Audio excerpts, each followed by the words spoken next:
आज अपने परम पूज्य सदगुरुदेव जी की सच्चाई को जानेंगे कि किन लोगों ने हमारे सदगुरुदेव जी को डबल उम्र कैद 429 430 के अंदर करवाया है। भगत जी, जब हम सब लोग आप लोग आश्रम जाया करते थे और 2014 के अंदर जो बरवाला कांड की घटना हुई, उससे हम सबको ये जानकारी थी कि हमारे सदगुरुदेव जी के साथ घटना करने वाले आर्य समाजी लोग हैं और सरकार के लोग हैं, पुलिस के लोग या अन्य धर्म के लोग, यही हमको जानकारी थी।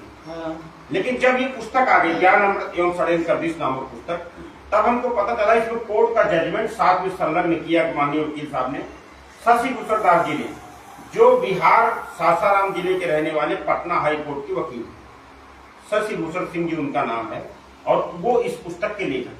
उन्होंने कोर्ट के जजमेंट को इसमें संलग्न किया हुआ है, कोर्ट के जजमेंट को इसमें संलग्न किया हुआ है। कोर्ट की जो फाइल है वो कोर्ट माननीय न्यायाधीश महोदय का जो फैसला है वो इसमें संलग्न किया है और सारे सबूत इसमें कलेक्शन करके आपको मिलेंगे इस पुस्तक में, ज्ञान अमृत षड्यंत्र का विष नामक पुस्तक में।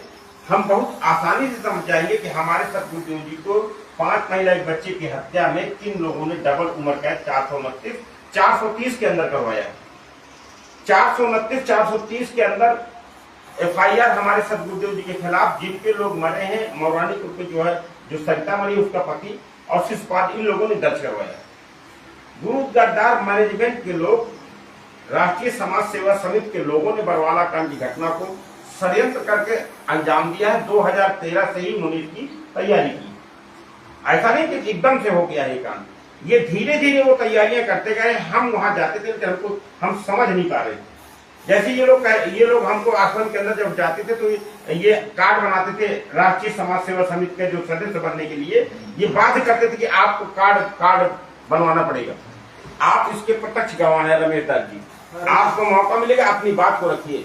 जब आप वहां पर आश्रम के अंदर थे तो आपसे नहीं कहा गया कि जो है आपको राष्ट्रीय समाज सेवा समिति का सदस्य बनना? पंपलेट देते थे, उधर करके बताइए। पंपलेट देते थे और कि इसके सदस्य बनिए, पंपलेट देते थे। तो मैं जो उस समय टोकने वाला था कि ऐसा ये क्यों हो रहा है, ये है क्या चीज।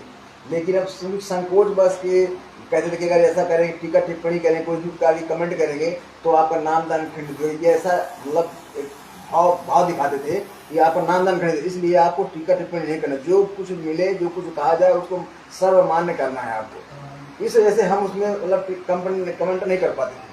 अब जो है उसका सब भेद खुल रहा है कि ऐसा क्यों करते थे। बात ये अब समझ में आ रहा है कि राष्ट्रीय समाज सेवा समिति जो है वो क्या कर रही थी। वो गुरु जी के नाम पर जो है वो धोखाधड़ी कर रहे थे, 420 कर रहे थे, षड्यंत्र कर रहे थे और प्रॉपर्टी जो है अपने के लिए और कुछ नहीं। तो राष्ट्रीय समाज सेवा समिति का गठन कब हुआ, कौन इसका अध्यक्ष है, इस पुस्तक में हम पहले ये जानेंगे कि राष्ट्रीय समाज सेवा समिति का संगठन ये जो इन्होंने बनाई है समिति, ये 2010 में बनाई है। 2010 ईस्वी में राष्ट्रीय सेवा समिति का गठन किया गया है। इस 79 से 91 नंबर तक हम इसमें पढ़ेंगे ज्ञान अमृत षड्यंत्र का विष नामक पुस्तक, क्योंकि हमको पढ़ना पड़ेगा। अगर हमें गुरु जी के बारे में जानना है तो हमें जानना पड़ेगा भगत जी, नहीं तो फिर ऐसे ही ये जो है दान पाठ करवाते रहिए और अपना भक्ति दान धन बर्बाद करते रहिए। ये 79 नंबर पन्ना है, ज्ञान अमृत षड्यंत्र का विष नामक पुस्तक है। इसमें हम 2010 ईस्वी में राष्ट्रीय समाज सेवा समिति का गठन किया गया। आज समाजियों द्वारा संत रामपाल जी महाराज जी का विरोध 2 तरीके से अपनाकर कर रहे थे। एक वो लोग जो स्पष्ट खुले रूप से आमने सामने होकर विरोध करते थे, जैसे करौथा आश्रम में 2006 ईस्वी से 2009 ईस्वी व 2013 ईस्वी में घटना को अंजाम देकर दूसरे लोग, वो लोग जो अपने आप को संत रामपाल जी महाराज जी का मौजूद शिष्य बनकर, यानी वो शिष्य नहीं थे, वो केवल राष्ट्रीय समाज सेवा समिति में जुड़े इसलिए कि हम बरवाला कांड की घटना को अंजाम देने के लिए वो जुड़े, वो क्योंकि गुरु जी से दीक्षा नहीं करके, और ये राष्ट्रीय समाज सेवा समिति, उनका उद्देश्य राष्ट्रीय समाज सेवा समिति के लिए कार्य करना था, गुरु जी के लिए कार्य करना नहीं था। इसमें वो कितना बता रहे हैं, मौजूद शिष्य बनकर आश्रम का प्रबंधन अपने हाथों में लेकर एवं गुरु जी का आदेश की आड़ लेकर, जैसे गुरु जी का आदेश आ गया, अभी ये गुरु जी के आदेश के नाम से तो सारा पठन कर रहे हैं, मन में दान पाठ का पैसा जो है दिव्य धर्म ये गुरु जी के नाम से ही तो कर रहे हैं सारा कुछ। तो अंदरूनी तरीके से आर्य समाजियों के मंसूबे का समर्थन करके अप्रत्यक्ष रूप से, यानी गुरु जी के ज्ञान को आगे करके पीछे से अप्रत्यक्ष रूप से गुरु जी ने अपने सत्संग में बता रखा है कि गुरु जी का सारे हित मित्र नाते रिश्तेदार सगा संबंधी ही आर्य समाजी हैं। ये आर्य समाजी के लिए गुरु जी हमको बता रहे हैं कि आर्य समाजी कौन है।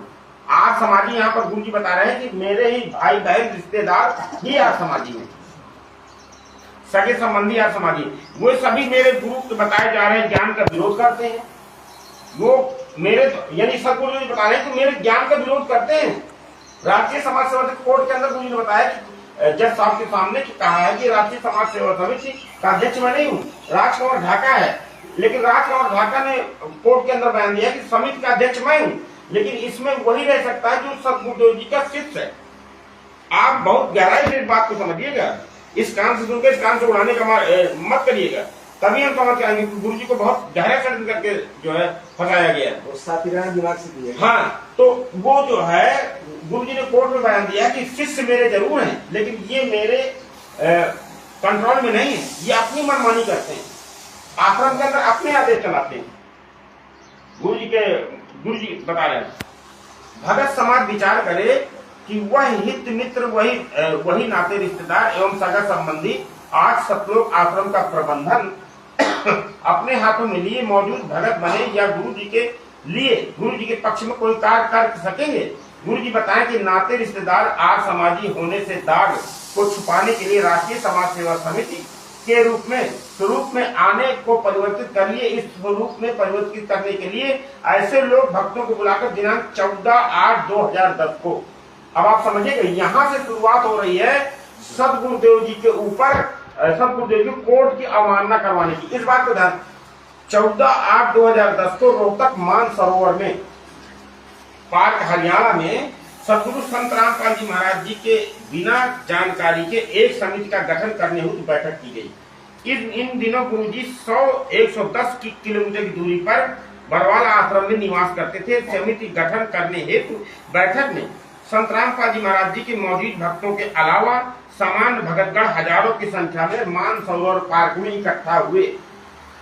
मौजूद भक्तों अपनी मनमानी आचरण करने वालों ने अपने उद्देश्यों के प्रति सामान्य भगतगण को प्रभावित करने वालों की बात सुन करके संत रामपाल जी महाराज जी एवं उनके अनुयायियों के प्रति राजनीतिक, प्रशासनिक, न्यायिक बर्बरता के साथ साथ धार्मिक सामाजिक बाधा पहुंचाने में कोई कसर दुश्मनों द्वारा नहीं छोड़ी जाती है। इसलिए ऐसी राजनीतिक, सामाजिक, न्यायिक बर्बरता करने के लिए एक समिति का गठन किया जाए ताकि ऊंचे पदों पर बैठे भ्रष्ट अधिकारियों, मंत्रियों, न्यायाधीशों के विरुद्ध मजबूती से लड़ा जा सके।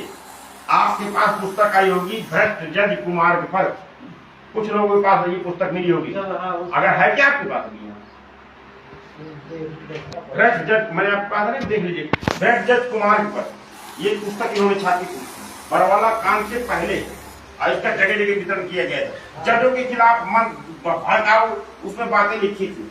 ये सब गुरु जी के फंसाने के कारण ये तारीख में जाते थे। हाँ तारीख में हम चौथा में गए हैं। हाँ 11 में नाम जान लिया। हाँ तो 2 बार 3 बार तो हमें ले गए हैं रोहतक और कहाँ एक जगह और हिसार।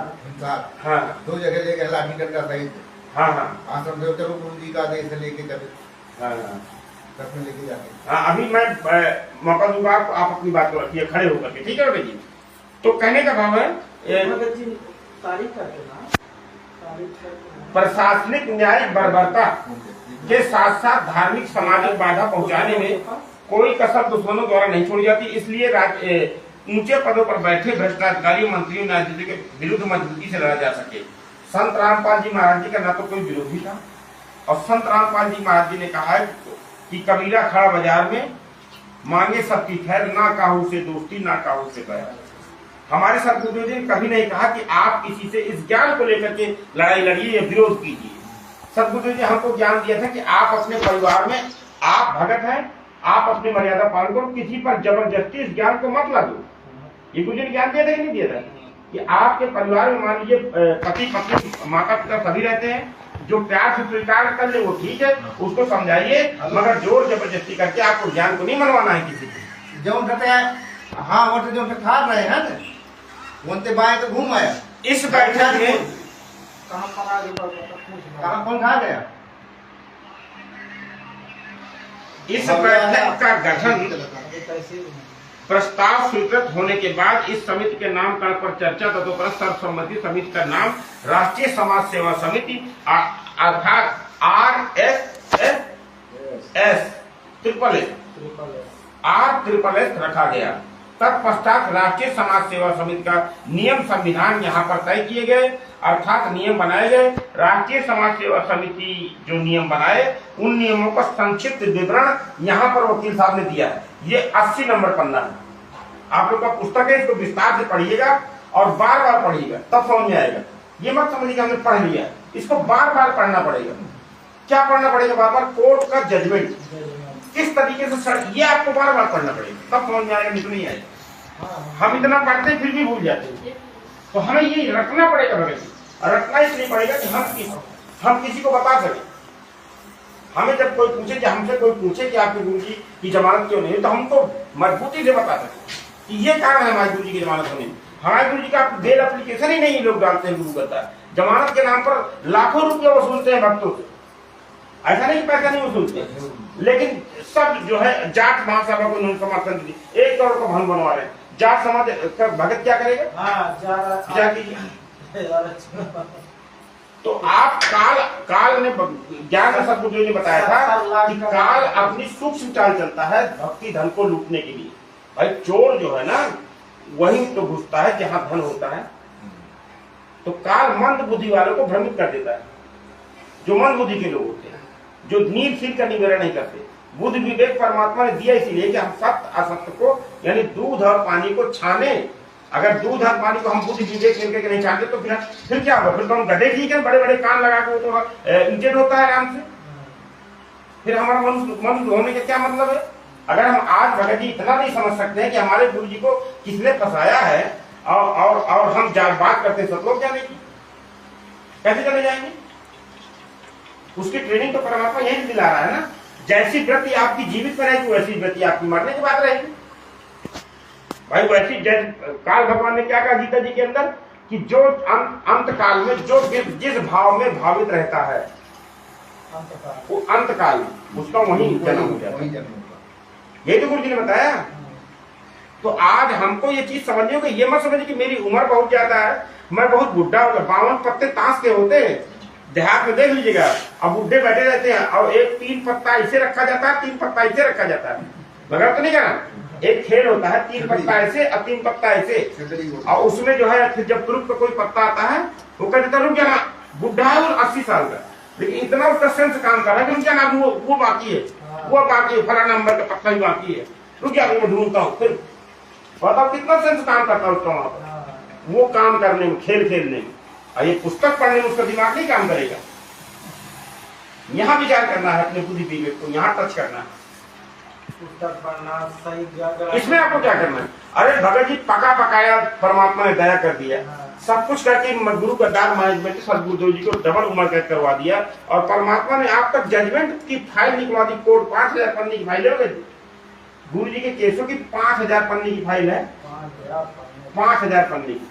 और 5000 पन्ने की फाइल को 230 पेज में वकील साहब ने कन्वर्ट कर दिया और उसका हिंदी में सरल अनुवाद कर दिया। इंग्लिश में भी है ये, लेकिन चूंकि हम इंग्लिश नहीं समझ सकते, इंग्लिश हमारी भाषा नहीं है, तो भैया हम हिंदी तो समझ सकते हैं ना, और इंग्लिश को उन्होंने हिंदी में अनुवाद कर दिए।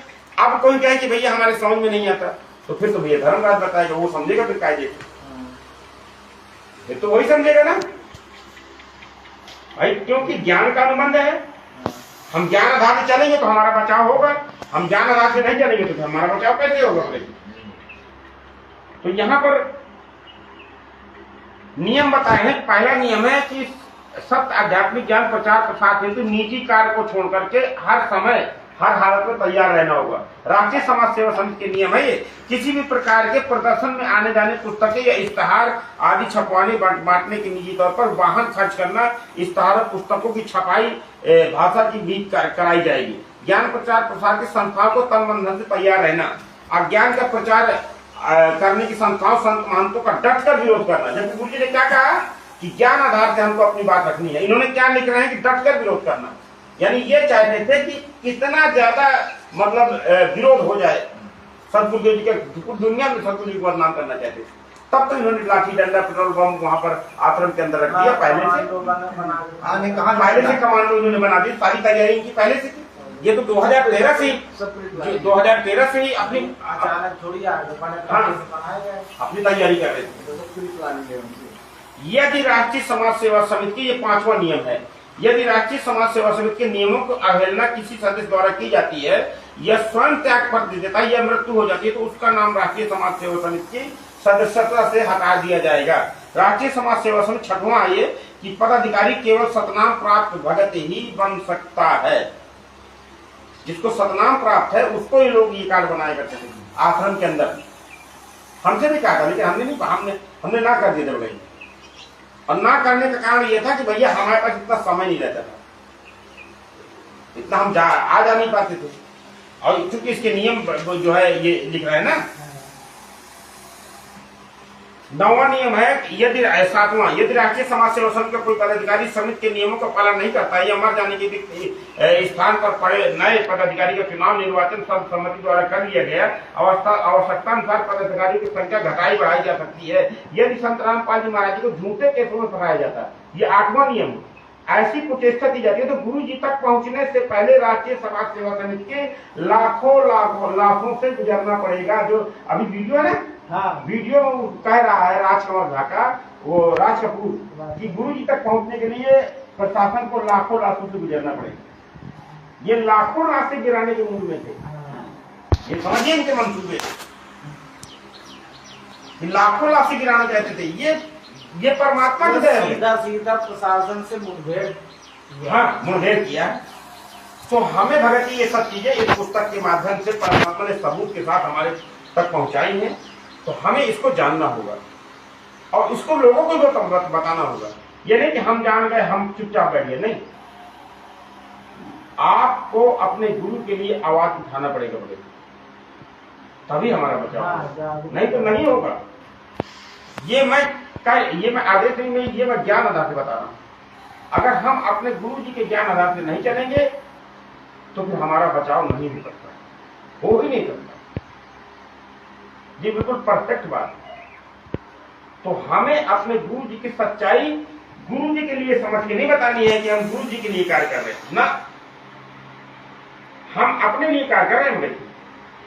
भाई आपके पास 24 घंटे है अपना परिवार चलाने के लिए, 24 घंटा दिया है परमात्मा ने परिवार चलाने के लिए।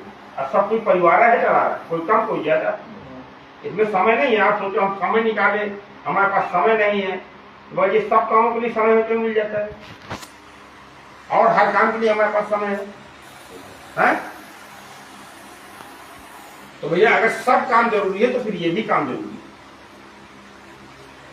अगर हम भक्ति मार्ग में बढ़ना चाहते हैं, सब भक्ति मार्ग में, तो भैया पहले तो परीक्षाएं बहुत टाइट हुआ करती थी। जैसे मूर्त ध्वज ने, उसको कोई तत्व ज्ञान नहीं था मूर्त ध्वज को, लेकिन साधु की आज्ञा का अनादर ना हो तो उसने अपने लड़के को चीर दिया। ये कथा तो सुनाते थे गुरु जी, है ना? और भक्ति जिंदा रहे इसके लिए परमात्मा ने वहां पर उसके बेटे को जीवित कर दिया, नहीं तो भक्ति से विश्वास उठ जाता था। अगर मूर्त ध्वज का लड़का नहीं जीवित होता तो भक्ति का इससे विश्वास उठ जाता ना। तब मूर्त ध्वज ने क्या कहा, भाई भगवान ऐसा कहेगा, ऐसी कठिन परीक्षा मत लीजिएगा दोबारा अपने भगत, यही तो वरदान मांगा था। तो भैया आज सर नहीं कटाना है आपको, आज आपको नींद ठीक का निवारण करना है अपने गुरु की। तो आप अगर आए हैं, अपना समय यहां पर दे रहे हैं, तो अपने गुरु के लिए, अपने लिए दे रहे हैं, क्योंकि आपके भी गुरु जी हैं, हमारे भी गुरु जी हैं, हम सब के गुरु जी हैं। और हम सब चाहते हैं कि हमारे गुरु जी के साथ अत्याचार जो कर रहे हैं वो लोग अंदर हो, भाई जिन्होंने घटना किया है वो लोग जाए। हमारे गुरु जी दूसरे के किए हो सके, क्यों हमारे गुरु जी अंदर हो? हाँ, तो हमें अपने गुरु जी की सच्चाई को जन जन तक पहुंचाना है, मेरा ये निवेदन। इसमें आप डिटेल से पढ़ लीजिएगा, सबका नाम है, सबका नाम है इसमें। राष्ट्रीय समाज सेवा समिति जो पदाधिकारी है सबका नाम, और राष्ट्रीय समाज सेवा समिति टोटल फर्जी समिति यानी संस्था, और संस्था मतलब संस्था जो होती है वो सरकार की नजर में होती है, रजिस्टर्ड होती है, लेकिन राष्ट्रीय समाज सेवा समिति कहीं रजिस्टर्ड नहीं है, रजिस्टर्ड नहीं कहीं नहीं है, टोटल फर्जी है। भक्ति मुक्ति ट्रस्ट के बाद ये जो कबीर परमेश्वर भक्ति ट्रस्ट है ये भी फर्जी है। मैं फार्म लाया हूं, अपना नाम दीक्षा फार्म, इसमें देखिएगा लिखा हुआ है, आप पढ़िए रमेश दा जी, इसमें लिखा है भक्ति मुक्ति ट्रस्ट बंदी छोड़ भक्ति मुक्ति ट्रस्ट सतलोक आश्रम कराओ था, और सतलोक आश्रम बड़वाला भी लिखा हुआ है, सतलोक आश्रम चंडीगढ़ रोड बड़वाला जिला हिसार। 2 पते लिखे हुए हैं, नाम दीक्षा फार्म में 2 पते लिखे हुए हैं, ये भी देखिएगा, और कहीं भी संत रामपाल जी महाराज जी के साइन नहीं है। भाई हमने दीक्षा ले ली, लेकिन हमारे लिए साइन भी तो होना चाहिए, हम ये साबित नहीं कर सकते हम अपने गुरु जी की शिक्षा, फार्म जरूर हम लिए। अब कोर्ट भैया सबूत गाँव की चलता है, भावनाओं से नहीं चलता कि मैं भैया बड़ा अपने गुरु जी का वो हूँ, भावनाओं से थोड़ी ना कोर्ट आपको मान लेगा। कोर्ट को तो लीगल और अनलीगल दोनों चाहिए ना, कोर्ट तो लीगल जानकारी को चलता है, मगर भावनाओं से थोड़ी ना कोर्ट चलता है, कोर्ट सबूत गवाह से चलता है। तो हमारे गुरु जी को सजा डबल उम्र कैद जो हुआ है तो सबूत और गवाह के तहत हुआ है ना। अब ये जो झूठे वीडियो ऑडियो जो निकाल के दिखाते हैं, जो बोलने लगे अनमोल तो उसकी तरफ कर दिया करो मोबाइल, उसके बारे में बताइए। तो सारे झूठे ऑडियो वीडियो हैं, इनका कोई भी वीडियो जो है ना तो सच्चा नहीं, मोबाइल नहीं है ना, आप दिखाइए अपना मोबाइल, मेरा मोबाइल तो चल रहा ना भाई। हाँ आप दिखाइए, गुरु जी ने जो कहा कि राष्ट्रीय समाज सेवा समिति मेरी नहीं है, यही बयान तो गुरु जी का सबसे पहला बयान है। हाँ। सुनाइए, भक्तों को दिखाइए। कितने कहोगे, कितने मिनट का हो गया, उसको कट कर दीजिए, दोबारा से चल रहा है। कोई जुड़े हैं, कुछ लोग देख रहे हैं, कितने लोग? तो कहने का मेरे मतलब है, तो हमको जो है ना, हमारे गुरु जी का फर्स्ट बयान है जब गुरु जी जेल से निकले हैं, आप लोगों ने वीडियो देखा होगा, माता जी आपने देखा होगा, गुरु जी से जब गुरु जी आए हैं आश्रम से, गिरफ्तार किया है पुलिस ने और मीडिया पहुंची है, तो मीडिया ने सवाल किया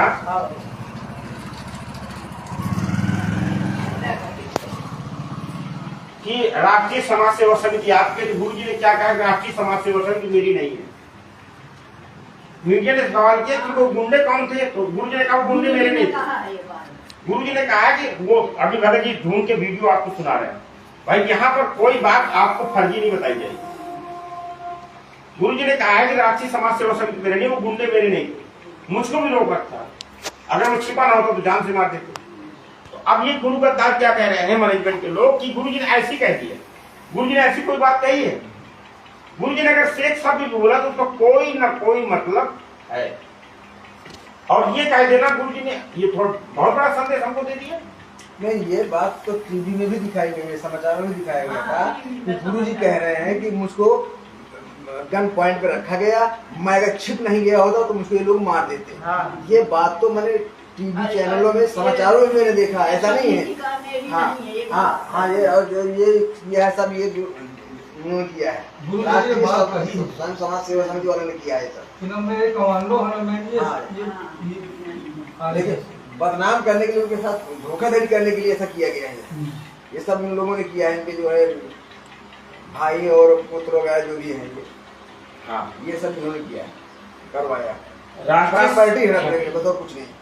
यहाँ पर तो सिर्फ इतना है, जैसे कुछ दिन पहले कश्मीर में 2 लड़कियां नाला क्रॉस करते हुए मर गई थी, नाले में गिर के खत्म हो गई थी, लेकिन उसमें ये प्रचार प्रसार किया गया पाकिस्तान की ISI